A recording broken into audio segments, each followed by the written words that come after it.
Welcome to the Nice Girls Club podcast, where sarcasm meets self-improvement and some questionable advice from the big sisters you didn't know you wanted. Hope you enjoy. And if you don't, who cares? Don't tell us. We're sensitive. Sarah, you're here. I'm here. Finally, we have a guest. This is so exciting. Well, it's Sarah. You were in the initial planning of becoming a podcast. It was like a 6-month-old idea that started at Sarah's house. It was Sarah's idea. I don't know that it was, but I don't know either. But she named us. She named the Nice Girls. Right. You sent me for a present a plaque that was Nice Girls Club was stitched into it. Yeah. And I was like, this is a podcast. Yeah. No, I made it. I saw it on a patch on somebody's motorcycle jacket. It just said Nice Girls Club, or like a little patch or whatever. And I was like, that's super cool. And then I sent it to my friend who's a graphic designer, and I gave her a font, and I was like, make this into a cross stitch pattern for me. And she did. And I cross stitched it on a piece of black burlap because I wanted it to be big. And I finished it, and it was just like hanging around my house forever. And then I think it was your birthday. Yeah. Yeah. So I was like, this is perfect. And I just like framed it, and then I gave it to you. And you were like, this is going, oh, yeah. Next time. Oh, wow. That's okay. Yeah. So and then we named our like girls group chat thing. I changed the name of it to Nice Girls Club after that. Yeah. Yeah. Yeah. It's a good name. Yeah. Why don't you share a little bit about who you are, what you do? Yeah. What do you do? Yeah. I'm Sarah. Hi, Sarah. I do so many things, but my job, I don't know, my business, I make custom motorcycle seats, and sometimes I do car interiors, and I do a lot of sewing and leather and patterning. And there was a time I was making shoes, and I've made lots of clothing. I went to school for fashion design, which I'm not really like a fashion designer. You make some pretty cool clothes. She's really I don't make really anything anymore. I don't make anything clothing anymore. Mostly I just do automotive stuff now. You did my father-in-law's car. Yeah. And I heard he brought you a ton of fish. Yeah, I still have some of it. Because I was like, I cherished it so much I didn't want to eat it. That's whose fish that was? No, then I have new fish. Oh, too. okay. That tuna that we had was from a buddy of mine. But I have a friend that is also a fisherman. And then I bought a bunch of fish off of him, which I'm probably not supposed to do. But like, it's not like he's like advertising that it's for sale. Like, right. He just gave me a bunch and I gave him some money. So don't talk. Whatever. Illegal. I'm gonna talk about a few illegal things probably. Okay, good. But anything that I say is, just jokes. It's entertainment purposes only. Allegedly, and for educational purposes only. That's correct. Yes. Can you hear me? I can. Okay. Do you want some headphones? I don't know. Okay. Sorry, guys. So, we all have ADHD, possibly. I've been confirmed. Undeniable. Try to ask anyone who's ever lived with me. Like my roommates, if you get them together and like ask them about like things that I do, it's like humiliating for me, but hilarious for them, and all very accurate. Maybe we should get them on the show. No. Yeah. Tell us about Sarah, roommates. Shane would be good on the show. Brent swears a lot. I mean, that's fine I do too, until we get on TV. I suggested a topic because it was a very roundabout topic, but you've been looking for like a new job. You've been looking for a new career. Mm-hmm. You've been on this like path of kind of figuring out what you're going to do in terms of like more than just a job. Mm-hmm. Right? Yeah. How to maintain a healthy lifestyle is what I'm looking for. A real like exploration for like career opportunities. Yeah. And then Brooke does like a whole bunch of different things, and like I've never been able to like sit you down and just like pick your brain about like all of the things. Oh, fun. And I don't even know that we have time for that. And then I have like my own, I have my own business. I'm self-employed. I've had a business partner before, and I've been an employee before and an employer before. Yeah. So it's like, there's so much like between the three of us that we could like really get into. Yeah. So many is perspectives. Exciting. Yeah. I love it. Let's talk about it. How's the job hunt going? Well, it's going. Yeah. It is. It could be quicker, but you know what? Not everything is on my terms.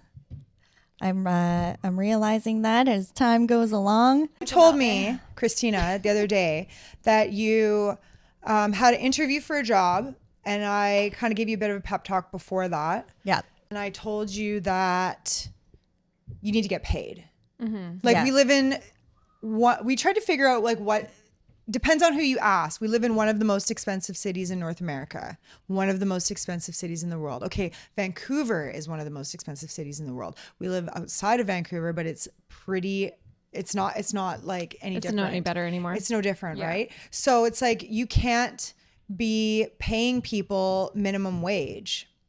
Like, yes, we have minimum wage in British Columbia. We have minimum wage in Canada or whatever. Or, well, I guess it's specific to British Columbia. It's different in every province. But yeah, that's great. But if you live in Burnaby and you are a adult woman who supports herself and lives by herself, you can't live off of minimum wage. I think is like $17.50 around there. Is it? I think it's 15 something, isn't it? I think We can it's Google it. like 1675 or something. This Who is why knows? This is why I wanted Shadney here, because I told her she needed to be here just to Google stuff things, for yeah. us. Shadney, where are you? Name dropping. Minimum wage in BC $16.75 an hour. Okay. Okay, so it's lower than I even thought. Wow. You want to So you're like, all these places are hiring people and they're paying like $22 an hour. Okay, great. So what did we figure that out? That is on a 37 and a half hour work week, assuming you work 8 hours a day and you don't get paid for your half hour lunch, you were taking home something like, you'd be taking home like $1,300 a check. So $2,600 a month. But a 1-bedroom apartment in Coquitlam is about $2,200 a month. So tell me how that works, right? It doesn't make sense. That's awful. So minimum wage is really for like high school students, part-time employees. I don't even know who else. bored housewives? I Want a job. suppose, right? If you're looking for Keno money, Yeah, exactly. you know, if that's what you're working You for, just want to is get out of the house. smokes and Keno money, then you're good, right? But it just doesn't work, right? And then I had a different conversation with my boyfriend yesterday about the trades industry and how you can't even find people who want to work. Like they're paying people starting wages, no experience, entry level, 18-year-old, 20-year-old kids, they're paying them $30 an hour to start. And if you have any experience, they're paying you like $48 an hour. Well, the problem I think with that is that $30 an hour doesn't even get you very much anymore. doesn't. So you make $30 an hour, your take home pay is like $1,800 paycheck maybe. Yeah. Again, rent is like $2,500. So Yeah. you're working a trade, which is shitty work outside, just to be able to afford to live in a place. Like you don't get anything for it anymore. Okay, not all trades is shitty work, right. but you're working a labor job. Yeah. Right? So like pipe layers and stuff like that, it is like backbreaking labor. Yeah. But that used to buy you a house. Like that used to buy be that you could support your whole family on that. Yeah. Your wife wouldn't work, or your husband, or whatever the situation is, right? But you could have a partner who didn't work, stay home, like I'm speaking on like traditional stuff, right? Own a But car. You get the idea, right? You can make your car payments and you guys can have steak on Friday or whatever. Yeah. So My dad was able to work at the same place for 40 years and take care of a family of 4 and rent a house. Yeah. So why can't we do that anymore?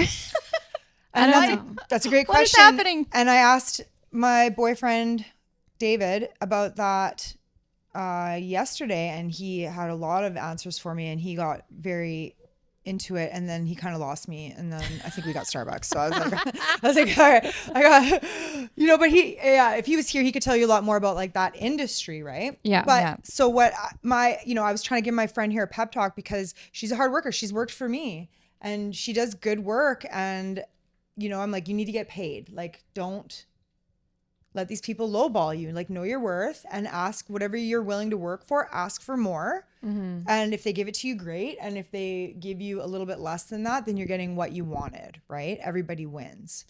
Yeah. But then they came back to you with a much lower offer. Yeah, like $3 lower. And even lower. But So here's the dilemma. And I don't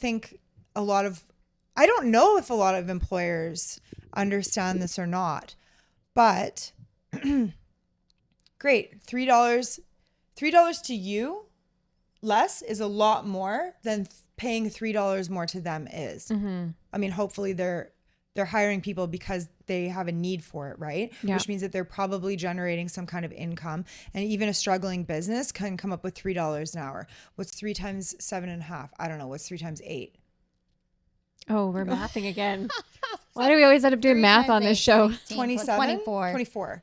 24. So $24 in a day. Yeah. Do you know math? $24. Yeah. Well, when you invest in an employee, it's an investment. Like they are making you money by being there. So you're making them way more than $3 an hour by being there. If you are an employer and you are lowballing people because you think that they will work for you anyways, and if that's what the job is worth, then that's what the job is worth. But you're right, it's an investment. You're investing in people.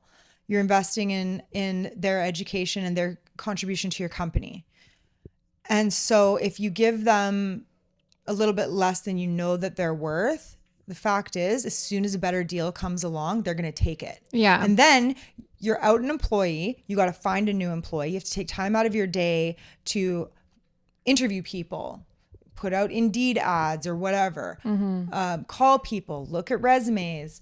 You have to fill the gap of them being gone and then retrain them. Yeah. So for $24 a day, and maybe when somebody's like employed in like the infancy of their employment and they're not really making you that much money or they're not efficient, maybe that $24, like, maybe the company's not making a lot of money off of you or you're not as valuable as you could be. But the point is that you're investing in them and then they become valuable. And I'm a very firm believer that when you take care of your employees, they will take care of you. Yeah. And they will care about your company.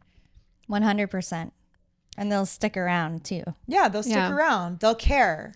I mean, that's all my husband wants is somewhere he can go and just like stay until he has to retire and just like go to work, be done with it, come home, like, and be okay I'm with a it. different I'm a different human being. That doesn't work as well for my brain. Like I'm pretty entrepreneurial. I'm unemployable. I thought that about myself too, but now I've gotten to this point in my life where I'm just like, I want a 9 to 5 job, a 7 to 3 job even, and I can still maintain my artistic creativity and do what I need to do. And it'll afford you your lifestyle the way you want your life to be. But everyone's different. And that's how the world keeps we all have turning, different, right? We all have a different dream. We all have a different dream, right? And we all have a different schedule that we operate on. Yeah. Like, to our like maximum happiness and productivity and all that's going to like do well for us. So yeah. I'm not really a morning person, but I was willing to like get up at like 5 a.m., start the day, then get to work, be there for 7. I was willing to do that. I'm willing to do that for $25 an hour. Yeah. Because that's a fair living wage. Well, you'll get used to it too. Like you become a morning person when you start waking up. Oh yeah, of course. I hope 5 a.m. I hope that's true. I've never actually made it work. My job, the last job that I had started at 9 a.m. and I thought that was like ungodly. Like, do you ladies need any more tea? I'm okay. I didn't actually get any. Oh yeah, you spilled it into my plant. I spilled the tea before we started. Yeah, it was a little premature. So it's okay. And then there was something else I was talking about. It needed a drink. Too.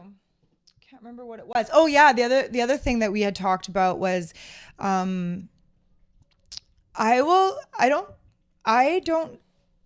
don't know if I would ever work for anyone else again. I don't know. Maybe I will. We'll see how my life goes. But employers who are like, this is a family. We're a family here. We're like a family here. And I was like, I always thought that was cool. It's like, who doesn't want to be part of the team, right? Like this is a team. We work together. But now I feel like that's a warning. Now I feel like that is like a danger. That's a red flag for me now. Because what that seems like to me is like Manipulation. That's what I said. I was like, that seems like manipulation to me, because, and maybe I'm wrong. And you know, there's probably plenty of people, probably tons of people who do work in a team that is like a family. But you can't tell me that I'm part of the family when you've interviewed me 3 times. And like, I just started like last week. Yeah. We're family here. Like, you're part of the family, right? We're a family here. Because then they start, I feel like what happens after that is they start to like want more from you. And they want more from you for like with less compensation. Yeah. I can definitely see that. Speaking as a former people pleaser, still recovering from that, I would feel immediately like I owe them something if I'm feeling like I'm part of the family. Like that, the people pleaser would activate, the codependence would activate. They'd be like, oh, I'm going to show up and work extra hard and extra late and blah, blah, blah, blah. At the end of the day, like, because that was what DJ's company he was with was like. His dad worked there since he was a little kid. He used to go to their Christmas parties I didn't know that. as like a kid, right? So, and he worked there for 10 years. And he got laid off. And then one day they're just like fired without cause. Like, you know. Family, exactly. They're always going to do, a company is a company. Yeah. And, you know, very likely even a corporation. And they're always going to do what's best for them. Yeah. And the whole, like, we're a family, we're a team, we're a family. And the other thing I said too is maybe it's a small business, right? A smaller company. What is even a small company? I don't know, right?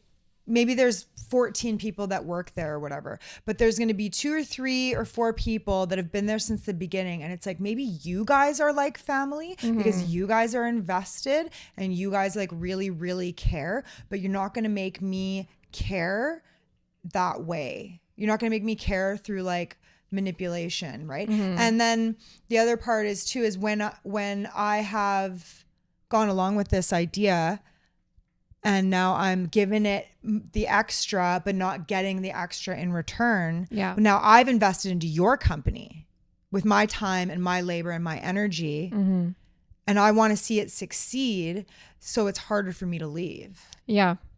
Right? Yeah. And then you start to think that you're probably like, that job is only worth $22 an hour, but it's not, right? Because the right company will pay you $32. Yeah. Because they'll see your value as a person. And if you think that I'm part of your family, then you're going to want my quality of life to be as high as possible. So, yeah. And people like it really only goes up to a certain dollar amount. I think I read something, I don't know, whatever, that said like, once you hit, your quality of life will improve with your income up to a certain point. And they say that point, or they said at one point, it's probably changed now, that was $70,000. And it's definitely changed now. It's definitely changed now. So let's call it 90, right? Yeah. But like, you can afford dental, you can afford a yoga membership, you can afford healthy food, you can afford time off. You can change to winter tires when it's winter without having to worry about being able to feed your family or pay your rent. You could afford to donate some money to causes that you feel are important. I don't know if you could at 90,000 anymore. Well, maybe 120. Who knows? $125,000 is what you need to qualify for a home now. As an income? Yeah, $125,000 a year. So it's a little wild. Yeah. But I remember it was like $72,000 a year. They said that was like the happy. But if you really divide that by 2, then that's let's call it $65,000 a year, which is really $32.50 an hour. Right. If you work a $1,950 a year, so let's call it a 2,000 hour year. Yeah, if you have 2 working adults in the home, quick math, full time. That was good. That was really good. I am very impressed. Yeah, you have blown I don't know, out of the something water. like that. If you work 37.5 hours a week minus statutory holidays, but you're still getting paid for those. I don't know, whatever. So it's approximately 2,000 hours a year that you'll work. So yeah, if you work a regular job. Hot damn. Wow. What is it like? You've employed people and had to go through the process of employing people. And I know you have a story about that. Well, no. Yeah. Okay. So I have my business now on my own. I also still technically own another business with a partner, although I'm not involved in it anymore. But we owned that business together as partners for 3 years. And we did have a few employees over those years. And then before that, I worked in the motorcycle industry. And, that was a situation where I started at a very low wage. Like I basically came in there at minimum wage, or maybe it was like $1 or $2 over at the time. I made $14 an hour when I started working. Should I say who I worked for? Yeah, I worked for BMW and Ducati motorcycles. Oh, cool. So I worked for their dealerships in Vancouver. There's one in Vancouver. There's one in Langley. Ducati. Their employee retention was very high because they paid us very well. Okay. And because they involved us in the decision making of the business. And even though when I started, I made $14 an hour, when I left, I made substantially more than that. I was doing really well. When I left there, I had 2 motorcycles and a car. And, when I started working there, I had a buttload of student debt, and I was living at my mom's house at 28 years old. Wow. When my grandparents passed away, we all kind of moved in there to like sort out their things in our lives. Right. Did they do like profit sharing and stuff too with that company? No, not with the staff, but yeah, no, I know that helps. No, I worked on, and what helped for me was when they put me on commission. And I think I made $14 an hour, and then after like 3 months or maybe a year, I can't remember, they bumped me up to $16 an hour. Oh, fancy. And then I don't know exactly when it happened, but they put me on commission. And when they put me on commission, they dropped my hour. I was still on an hourly wage. They put me on minimum wage, and then they gave me commission, and it was a percentage of the profit of the sales from my department. Yeah. And I lit it on fire, man. Like I blew the roof off. It was awesome. We went from $400,000 in sales my first year to 1.4 million in my last year. Damn. That's incredible. So $1 million increase in sales. Yeah, and we're talking about amazing. helmets, right? Yeah. Good thing I'm getting a lot of suggestions from you, because you know stuff. I know a couple things. I made a lot of mistakes. I continue to make mistakes. Very costly mistakes and errors every day. I fucking love I'm kind of commission. worried. I'm like, if we're talking about this, is nowhere gonna want to hire me after this? Probably not. Yeah. You should probably not tell them I you're on gotta a start my podcast. own I'm just kidding. business. Yeah. Why wouldn't they? I don't know. I want to hire somebody that gives a shit. Yeah. Okay. Okay. Good. Right. That's the thing that I told you too. Like, you are good at what you do, which is aesthetics, right? For people who don't know. So it's a different industry, but it's business. It's all the same, right? You're good at what you do. You care about what you do. You have excellent customer relationships. And you're so loyal. Like, you're loyal to a fault. And that's what I was like trying to, like, I have this like feeling like I need to protect you from that almost. Yeah. Like, don't be loyal to these companies that are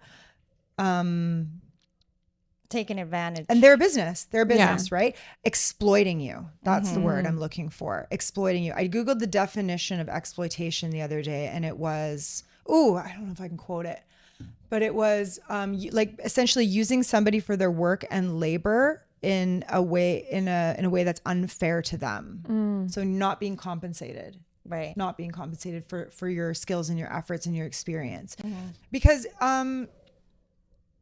I feel like $22 an hour is an entry level beginning wage for somebody in the city. Yeah. I pay you more than that. Oh, yeah. Yeah, I love working with you. I should just work with you. I told you, I've been saying that. I've been saying that, and you keep going out and looking for jobs. But if it's your passion, but that's the thing. That's why, because it's your passion. It's a thing that you care about. It's a thing you're super experienced in. Yeah. And it's a thing that you want to do, right? So I can't like take that away from you because I want you. I know. Right? I know. Because I don't have. You'd be exploiting me. I would be, and I don't. But no, it's never. No, like I wouldn't that. be exploiting you because I care. I do care about you, your quality of life and your well-being. Yeah. I really want to hear this hiring story. You've been teasing it for like I'm weeks scared. of talking. Also, time out. Yeah. I live in a basement suite, so you may be hearing feedback right now from up above. There's like a family Feedback of from 10. up above.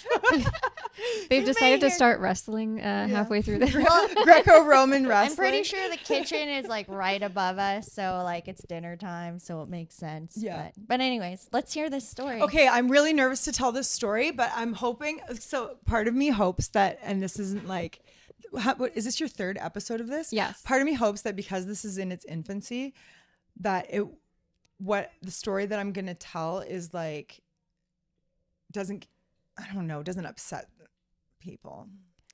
Well, the 50 followers we have, 3 of them might actually listen to this. Yeah. So we should be okay. It's a long story and there's no real payoff. Okay. But it's a true story. The business needed to hire somebody. They needed somebody to sit at the front desk where you walk into the dealership and say hello to people, direct them to the correct areas and offices because it was a really big dealership, and answer the phone and take messages when we're really busy. So we hired them in the spring, getting ready for the new motorcycle season. So I needed to hire somebody, basically a receptionist. Again, it was like $16 an hour, right? We just needed somebody that wanted to work, right? So just a little preface. Like I said, I haven't talked about this in a while, so I have to kind of remember everything that happened. But there was also, we had a parts department, and I was walking past my friend at the parts department. We'll call him Jeff. Okay, Jeff. Because that's his name. Yeah. And he had a resume on his desk, and I don't go emailing this person. Maybe I'll change the name on this one for reals though. But the email, I looked at the resume and I was like, oh, you're hiring somebody. Yeah. We hire people in the spring a lot, right? Like seasonal workers. And the email address was Jeremy187@hotmail.com or something. And I was like, you can't hire this guy. And he was like, why not? And I was like, 187, isn't that you know what that is? No. What is that? We'll Google it. It's like a cop killer thing, isn't it? And I was like, plus your dad's a police officer. Right? And he was like, what? And it's not NWA. It's I'm gonna give this a I Google. don't know. Suburban white moms should know gangster rap a little bit better than this. 187? Yeah, 187. 187, also known as the American crime thriller. Oh, that's a film. Hang on, Wikipedia. What does 187 mean in slang? Used by gangs throughout the United States as a synonym for murder. Ooh. This is so This suburban, is a little dark. white suburban housewife. Shit, let's Google 187. Oh my God, it means murder. We're gonna get canceled. No. What is 187 code for? Oh, I thought it had something to do with, it's the penal code 187. Yeah, state of California. I did know that. Okay. It was found in the 1992 song Deep Cover by Dr. Dre featuring Snoop Dogg. Okay, anyways. So I was like, you can't, maybe it's not, I thought it was cop killer thing, but regardless, I was like, that's his email address on his resume. So back to looking for a job. If your email address is 187 420, I like to pick my nose and eat it, or something stupid, just get a normal fucking email. Or mine used to be Joy of Pepsi, where the O was a 0. That's actually, those are cute. They're not inappropriate. My first email was ChristinaBenina@hotmail.com. I don't want to tell you mine. It's just not even funny. It's just stupid. But What was it? no, whatever. Wow, way to get vulnerable. No. Quit being so Okay, it was cool, stupid. Sarah. It was Sarah the Great 2002 at hotmail.com. But I was reading this book, and the book is called Cruddy, and the character kept referring to somebody as something the great or whatever. So it was from that book, right? But that was stupid. It was get an email, be whoever you want to be. You can be whoever you want to be on the internet. I remember they had ads like that, and it's now everybody's I just want to be me on the internet, and that to be okay. Yeah. Yes, please.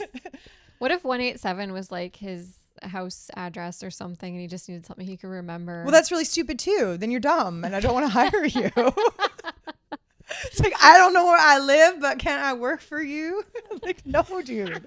No, dude. His Jersey number or something. I guess it wouldn't be 3. No, dude. So I was area code. I said to Jeff, Jeff, to him. I said, did you Google him? And he's like, no. Like he gave me attitude, and I hope he watches this.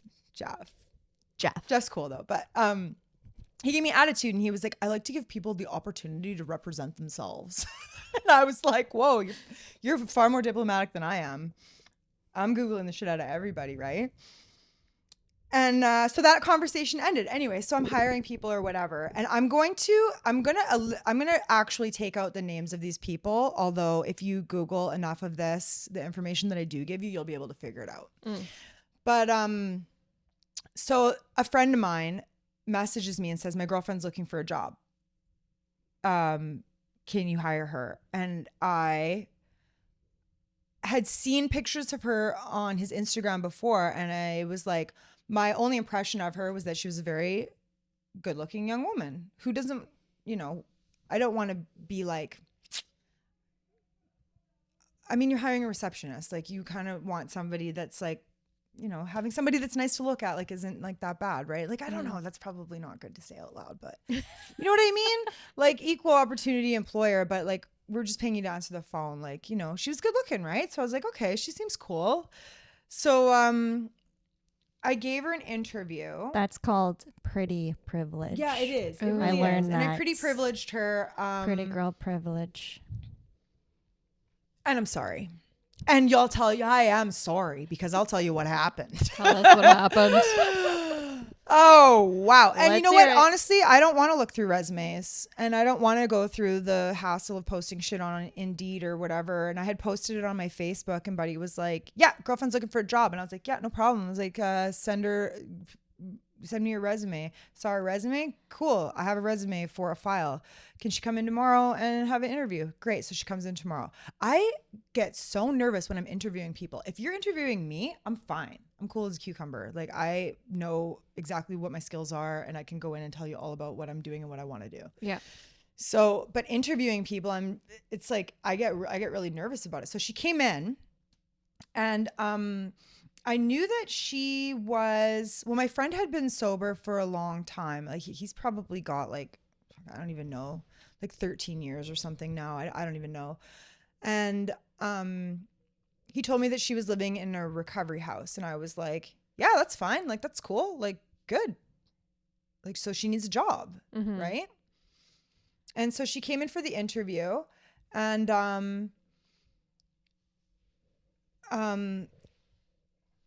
God, what I'm going to say makes me sound like not like a nice girl. That's okay. This don't know isn't what Nice Girls is about. Well, I would say that she looked like she'd been through some shit, some hard times, right? She's rough. She's in a rough. But she was time. on the other side of it, right? Okay. So she's 6 months sober at this time is what she told me. So she sits down and we have this conversation, and she tells me about herself, and she'd kind of done a little bit of this and a little bit of that, and she's like, this is where I'm living, and I'm like, yeah, recovery's great. Like that doesn't affect me or your candidacy in any way. Can you get here on time from where you live? Like what's, I don't know what the rules are in a recovery house or whatever, right? So that was all good. And she told me at the time that she was writing a book, and I was like, oh, cool. I failed to ask her what her book was about. Now that would have been really important. I'm surprised I have not heard this story before. I forgot about it. Okay, I am really excited that there is a new story happening. Okay, go. This finish. is so much Keep more. going. This is so much more. So she tells me she's writing a book, and I did not ask her what her book was about because I was really nervous, and I was just like, like, you ever like, I do this all the time where like after I leave an interaction, I realize like I should have like been more interested in the other person instead of being like a weirdo. We should have asked more questions, maybe. Yeah. I should have asked more questions. So many things. Every interaction I ever have in my life, I second guess almost every word that comes out of my mouth. Every time we've recorded a podcast, I'm like, we should cut everything out. Oh yeah, that weird happened because last you've time. been like, I don't know. We have to get to the point of this story. Okay, so she leaves. I call her back, and I'm basically like, can you start tomorrow?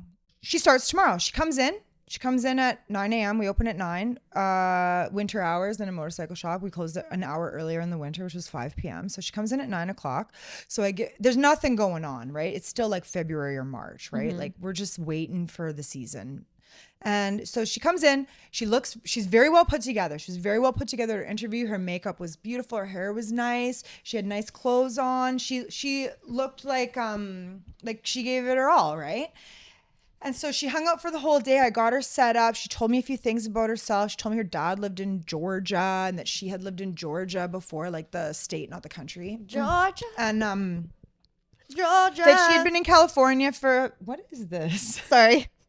She'd been in California for a period of time and she'd lived in the States, but she is in Canada now and I believe a Canadian citizen. Well, she's able to work in Canada, right? So I mean, she must have had a social insurance number.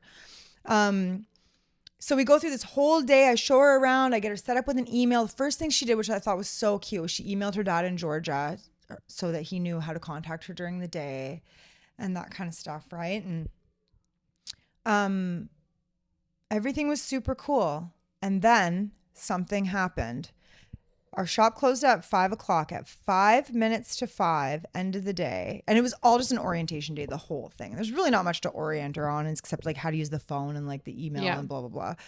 My boss comes into my office. I had a nice office too. Glass doors, like 10-foot. I don't know. They must have been 10-foot ceiling, a whole glass like front with this big like glass swinging open door, glass desk, which is like sounded cool with like this like wood frame, except that in the winter it was freezing cold. So I had my arm on the cold glass desk. No matter how warm that place was, that glass was always cold. So my hand was always numb and I'm trying to like, and I can't, and I'm just like all the time sitting there like this with my hand in my, looking like a pervert. And I'm like, I'm fucking, my hand's numb, right? I'm like, can we get like a normal desk for this place? Stop trying to be so bougie, right?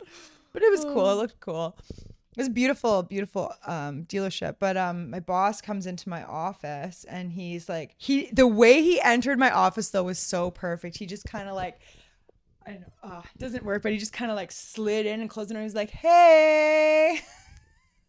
And I was like, what's going on? And he goes, so I almost want to say her name. Don't say it. Say a different name. You have to think of a different name. Cassandra. Ooh, Alex. Okay. Because that's her name. Oh. But that doesn't tell you everything, right? From what I know, that's not her name anymore, which is great. What in the? So he goes and he's like, hey, have you Googled her? And my instinct was to lie for some reason, but I didn't. But I almost was like, yeah. Obviously, I would Google everybody, right?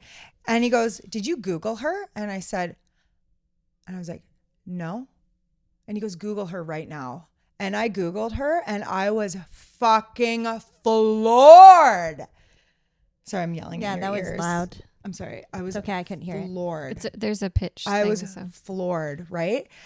And I was like, the color just like dropped from my face. I went ghost white and I was like, oh no. Right. And I was like, okay. I was like, this is what we're going to do. This is like damage control time. I was like, I'm going to go say goodbye to her and thank her for the day. And then we're going to have a meeting right now with all the managers. Right. Oh my God. I can't take it anymore. What? And you know what? I think I'm just gonna spill the story. Like I think I should just spill the story because we're gonna have to Google some things for context, right? Okay. And we Googled her, and the things that I found, were initially extremely alarming, and then also very sad, and then alarming again. And what I found was that she had been,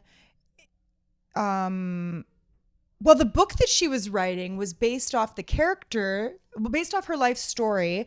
And part of her life story is that one of the characters from Orange is the New Black is based on her. What? What?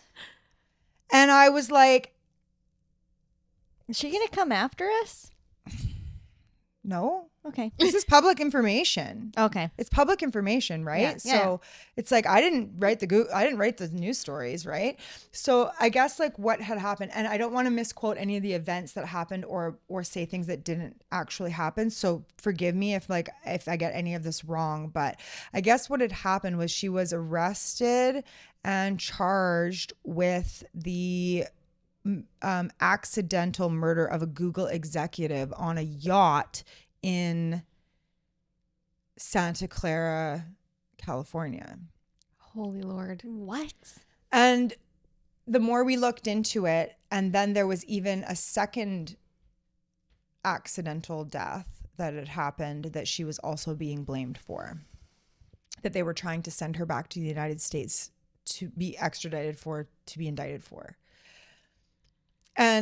But the story was that she had a history of addiction and sex work, and she was like hired to be on this boat, and they were using together, and the circumstances around this man's death, I guess they say it could have been prevented, but because of her actions, he ended up dying. And there was a whole cover-up thing too. Oh, Lord. And it took them 8 months to arrest her, and then they did, right? So it was really, really sad. It was And really your sad. friend was dating her? I think they're married now. Wow. I'm not sure. I think they're married now. But so we had this meeting about it, and I was like, you can't get rid of her. I was like, these are very public things that happened. Yes, she has a history, blah, blah, blah, blah, blah. But I was like, you guys don't know anything about me, really. Right. There's no yeah, you should hear about the shit Sarah's done. There's no articles about any of my trespasses, but so I didn't get caught. So I'll just hearsay now. So we had this meeting, and I was like, you can't get rid of her. She's paid her debt to society. She's sober. She's trying to get a job and do the right thing. She's perfectly capable of doing this job. She deserves to be employed. Mm-hmm. And it was really interesting because of the people that I worked with, the people who I thought would be against her employment were actually for it. And the people who I thought would be for it were actually against it. Wow. But the ownership and the management above me trumped any of my leverage. So I had to fire her. And that didn't go very well at all. That didn't go very well at all. How did you even tell her that? I think text message. Oh, no. I know. I was scared, right? But the point is that they were looking out for their business. Yeah. And they were like, her name is public. Yeah. If you Google her, that's what comes up. Her name is on the email signature, and we've hired her as essentially not the face of the business, but the face that you see when you walk in the front door. That's hard. That's really hard. And I think she said some threatening messages to my boss, which just kind of sealed the deal. But I was just like, oh no. And yeah. And then so in this meeting though that we had with our managers, everybody got really quiet, and I was like, to be fair, this is Jeff's fault. And Jeff was like, how the is this? I don't want to get his kids upstairs, but I was like, how the fuck? He's like, how the fuck is this my fault? And I was like, you told me that you don't Google people and that you let them represent themselves. He's like, yeah, on the first interview. After that, I Googled them, you idiot. And I was like, you never told me that.